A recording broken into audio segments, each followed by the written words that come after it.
Yeah, Dave, you've talked about limiting the explosive plays here the last few weeks defensively. Just the job your corners have done here and contributing to that, Shaheem and Aiden, because it just feels like a Yeah. lot of times that starts outside.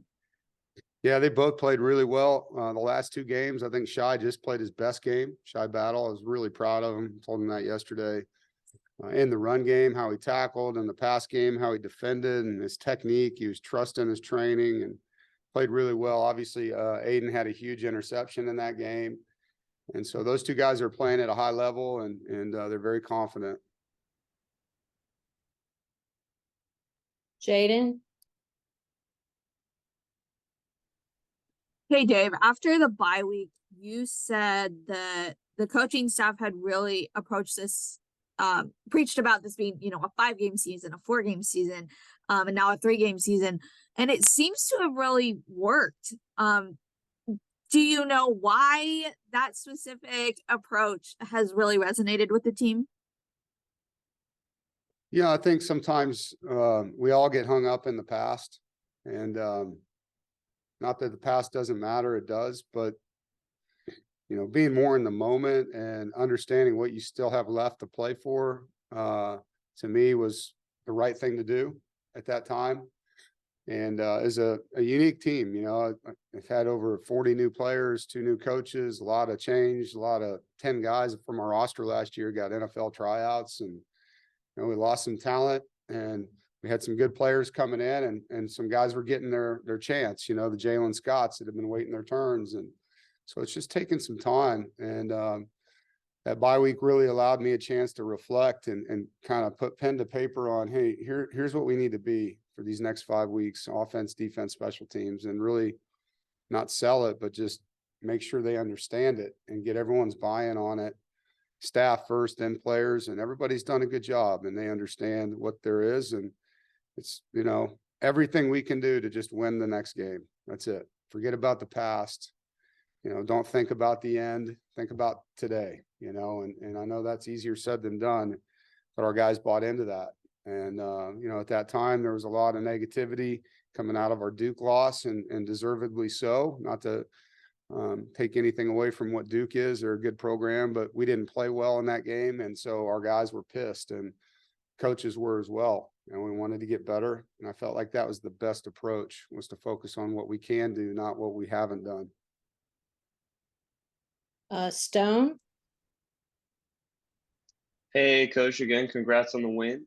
Thank you. After the game, I had prematurely asked a question about your upcoming matchups, so I just wanted to come back and find out a bit more info, and just see, after your 2 impressive home wins and these next 2 road games, what's the biggest thing you think you guys want to focus on this upcoming week and bring to both of those matchups?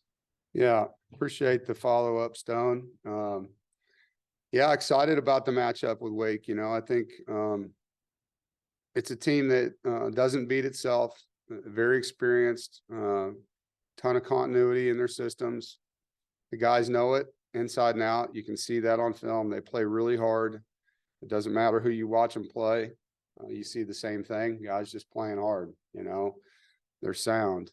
And so that's the matchup. You got to go earn this one. And I think that's one thing our team has figured out. Like, if you don't beat yourself and you play really, really hard, longer than the guy across from you, you're going to win. And we got to keep doing it. We got to be able to continue the process of being consistent from that standpoint. And so that's what I look forward to, is that challenge with this matchup with Wake Forest is, all right, you just beat Clemson, you just beat Miami. Now here's the next team that we got to go try to beat, and understand they're not easy to beat in their stadium. It's a place a lot of people go down and fail at. So a lot of focus is going to be on how do we go down there and be the best team we can be.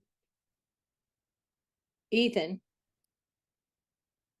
And Coach, you mentioned how far this rivalry stretched back, and with the new ACC scheduling model, now they're a protected rival again. Were you excited to see that you guys will be playing Wake Forest every single year? Yeah, it's kind of funny, like beginning of the season, the rivalry was going to end every year, and now it's back. So we never had that miss, which is good. I love that we're playing all 3 other schools in state every year for at least the next 7, it says. So I think that's awesome. I would be in favor of a trophy, you know, for whoever wins the most in-state games. Between the four of them, paint each side of it the school color and let that team keep it. You know, I think it'd be awesome to have some kind of trophy for the four teams moving forward after the season, as we are actually going to have bragging rights for a whole year based on that. But we'll see if anyone bites on that one, but we'll put it out there. But it's going to be fun to have, you know, the opportunity to play Duke, play Wake, play UNC every season. And, you know, occasionally we'll get one of the mid non-power five, you know, ECU, App or Charlotte on our rotation. I know the other schools are as well. And so we'll see how that all plays out. But it's awesome if you look at the geography of it, because these leagues across the country are becoming less geography, are coming the entire country. Like we're going to have 2 California schools and a Texas school. I love that our pod is local. I think that's great for us. Noah? Hey, Coach, you kind of touched on it, but, you know, Braden's made his 9 last kicks. You know, what is it like for you to kind of see him, you know, get into a rhythm after, you know, going 2 for 4 to start? Yeah, I'm happy for him, and just knock on wood, everybody. But he's been consistent. He's confident. He's got a good routine, and just got to keep him in that one kick at a time. James? Dave, I think your next 2 games, starting with Wake, are senior days for your opponent. Just in terms of going on the road and being on that side of that matchup, do you prepare any differently? I mean, what's that like being the visitor for that? You know, I hadn't thought about it, James. You know, I think it is a moment for those teams. It's not a moment for the visiting team. You know, we're just going out there to play them. And we know that if it is their senior day, it's going to be emotional for their players. And being a part of that on my side, it doesn't equal a win. You still got to go execute and play well. And so for us, regardless of what that day is for them, we have to go play better than Wake Forest, you know, and know that there is going to be some extra emotion before the game, probably for their sideline. But, you know, we've got to do 4 quarters or more of playing better than that other team. That's what wins games: playing smarter, playing harder, playing tougher, playing more together. And, you know, take that part of it out, because it's not going to dictate how the game's played. It's just going to dictate the pre-game emotion of it for them. Mm-hmm. Thanks. You're welcome. Rob? Yes, sir. Is Wake Forest, their offense, is that a hard offense to simulate and scout on a game week? Yeah, it can be. You know, it takes a little bit of work with your scout team coaches and really the timing of when they do the, you know, the mesh, slow mesh, as people like to call it. We've been doing it for a long time here since they installed it. And so, I mean, our guys have a better feel for it, probably because we play against them every year. Even our scout team guys that are back. So I'm pretty confident we'll get a good look, but it's not the same, obviously, as game day. It's always going to be a little bit of an adjustment there. Noah? Brennan had kind of a lot of success on the ground, especially on that last drive to kind of set up that touchdown. You know, what did you kind of like seeing from that and kind of see him stick with kind of this role? Because, you know, the first couple of times you guys used it, it didn't, you know, find much success, but he kind of stuck with it and broke off some big runs.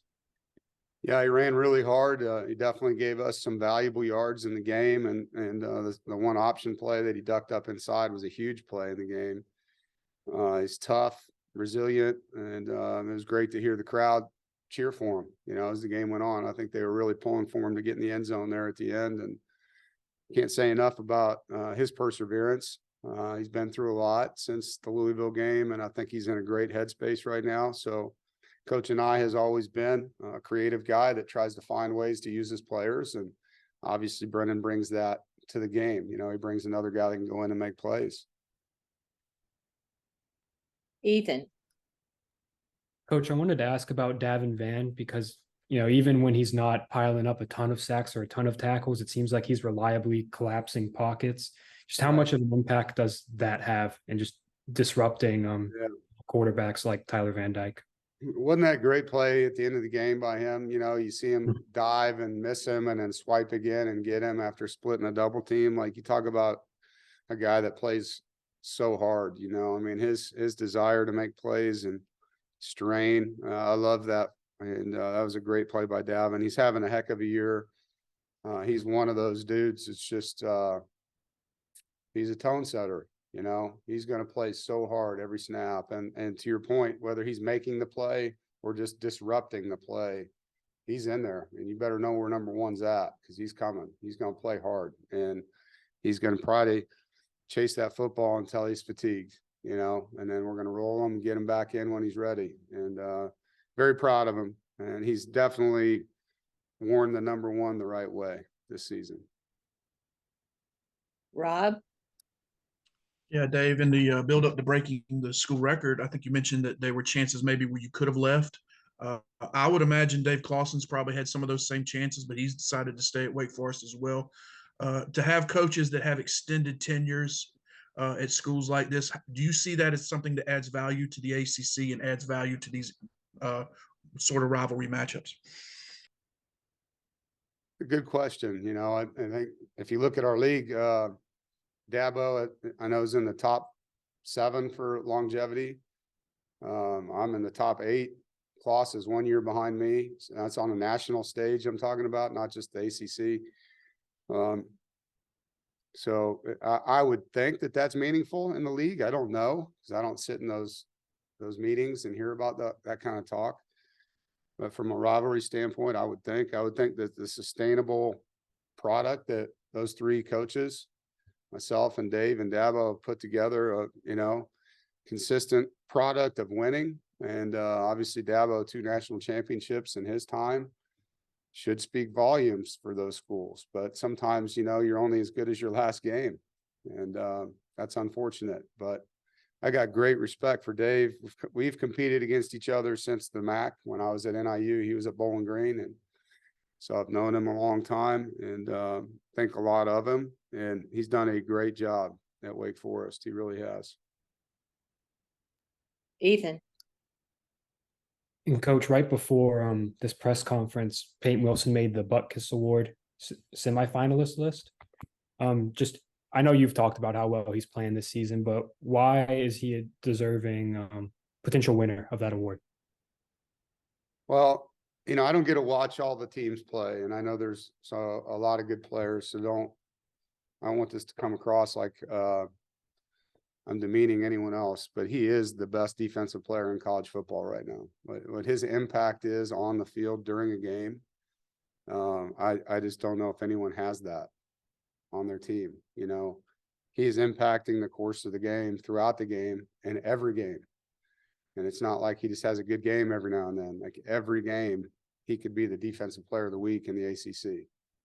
And I think sometimes he probably doesn't get it because they want to reward somebody else. You know, he is all over the field, playing at a high level in every facet, fitting the run, blitzing the run, dropping into coverage, rushing the passer, helping us on special teams, leading in the locker room, leading in the community, doing it all.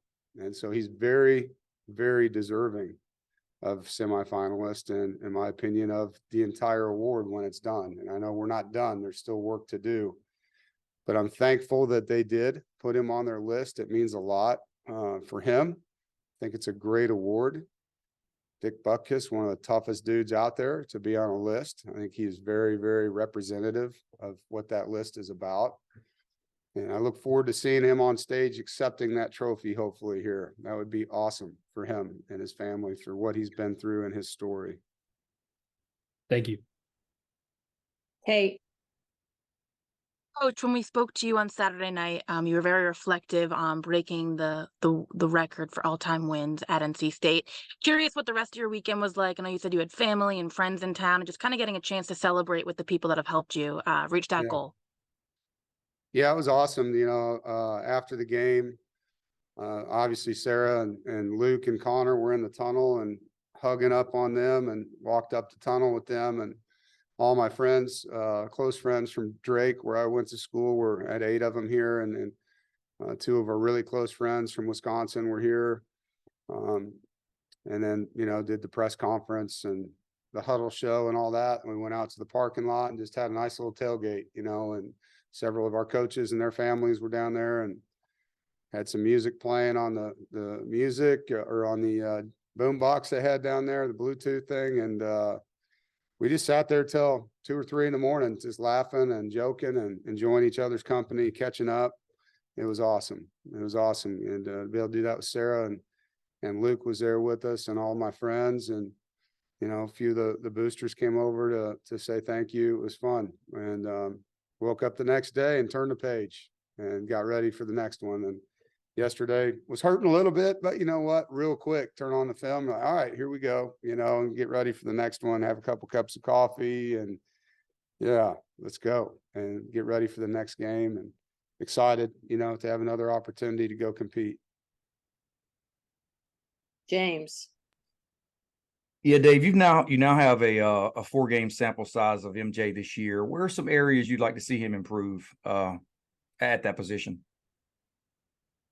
Yeah, you know, I think there was one play in my early in the game where he could have looked off a middle safety on a throw he made to KC. You know, just little things. He's very confident. He's comfortable. He throws a catchable ball. He's tough.